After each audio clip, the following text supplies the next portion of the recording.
अप्रैल 2023 सुबह के 7 बजे साउथ कोरिया के रडार ने येलो सी में चाइना की एक कमर्शियल शिप को डिटेक्ट किया जो अपने रूटीन के मुताबिक फुजियान जा रही थी। लेकिन फिर कुछ ही घंटों बाद इसी शिप को यहाँ से 700 किलोमीटर दूर ईस्ट चाइना सी में डिटेक्ट किया गया। इस शिप का कार्गो कमर्शियल कंटेनर्स नहीं बल्कि कई 100 चाइनीज फौजी, हेलीकॉप्टर्स, मिसाइल्स और टैंक्स थे। अब यहाँ पर दो सवाल जहन में आते हैं। पहला ये कि सिर्फ चंद घंटों में एक शिप ने इतना लंबा सफर कैसे किया, और दूसरा चाइनीज नेवी वॉरशिप के बजाय एक कमर्शियल समुद्री जहाज पर मिलिट्री का सामान क्यों था। इन सवालों का जवाब ये है कि बज़ाहिर नॉर्मल सी दिखने वाली ये शिप असल में ताइवान के खिलाफ चाइना का सबसे खतरनाक और सीक्रेट वेपन है। ये शिप टेक्नोलॉजी और स्ट्रेटेजिक प्लानिंग का एक शाहकार है। इन शिप्स को रोल ऑन रोल ऑफ या शॉर्ट फॉर्म में रो शिप्स कहा जाता है। ये शिप्स पहली दफा वर्ल्ड वॉर 2 में बनाई गई थी जब जर्मन आर्मी ने फ्रांस को घेरे में ले लिया था और 4 लाख एलाइड फौजियों को इन्हीं शिप्स के जरिए बचाया गया था। इन शिप्स को रोल ऑन रोल ऑफ इसलिए कहा जाता है कि इनमें बहुत से रैम्स होते हैं जिसके जरिए बहुत ही तेजी से बहुत से मिलिट्री ट्रक्स और टैंक्स शिप के अंदर लोड हो सकते हैं और उन्हें कहीं भी उतारा जा सकता है। बहुत से कंट्रीज की नेवीज में रो शिप्स जरूर होती है, मगर किसी भी कंट्री की रो शिप की इतनी स्पीड और कैपेसिटी नहीं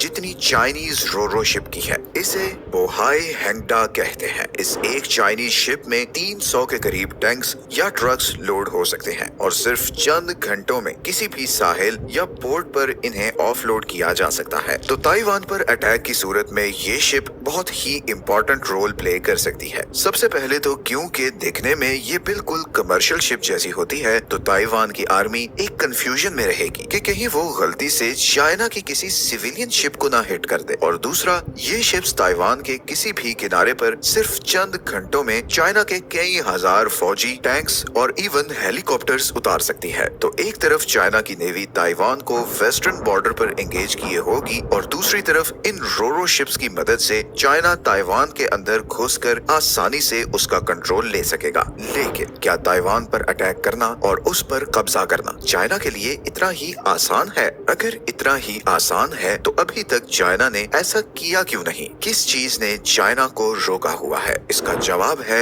USS पुलर, अमेरिका की ऐसी शिप जिसे आप एक फ्लोटिंग बेस भी कह सकते हैं। यही वो शिप है जिसकी वजह से अमेरिका पूरे पैसिफिक ओशन पर अपना कंट्रोल रखता है। USS पुलर को बनाया ही इसलिए गया था कि इसके जरिए अमेरिका पैसिफिक ओशन को कंट्रोल कर सके, बिकॉज अमेरिका को सबसे ज्यादा खतरा अगर किसी साइड से है तो वो पैसिफिक ओशन है, क्योंकि उसके 3 बड़े दुश्मन चाइना, नॉर्थ कोरिया और रशिया पैसिफिक ओशन के उस पार हैं। हमने रिसेंटली अमेरिका की ज्योग्राफी पर एक वीडियो बनाई थी और उसमें बताया था कि कैसे दुनिया से इतना दूर होना अमेरिका के लिए इतना बेनिफिशियल रहा है। अमेरिका शुरू से जानता था कि अगर उसने वर्ल्ड पावर बनना है तो उसे पैसिफिक ओशन कंट्रोल करना होगा, फिर ही वो किसी भी एक्सटर्नल अटैक से सेफ होगा। अब पैसिफिक ओशन बहुत बड़ा है और उसे कंट्रोल करने के लिए अमेरिका को समुद्र में बहुत सी बेसिस चाहिए जहां वो अपने फौजी, टैंक्स, मिसाइल सिस्टम्स और दूसरे मिलिट्री इक्विपमेंट्स लगा सके। एक वॉर के लिए जितना भी सामान चाहिए होता है उसे मिलिट्री लैंग्वेज में लॉजिस्टिक्स कहते हैं। लॉजिस्टिक्स ही किसी भी वॉर में हाउ और व्हेन डिफाइन करते हैं। मिलिट्री ऑपरेशन जितना बड़ा और दूर होगा उतने ही ज्यादा लॉजिस्टिक्स चाहिए होंगे। कोल्ड वॉर में जब यूएस सोवियत टेंशन पीक पर थी तब अमेरिका ने किसी भी सोवियत अटैक से बचने के लिए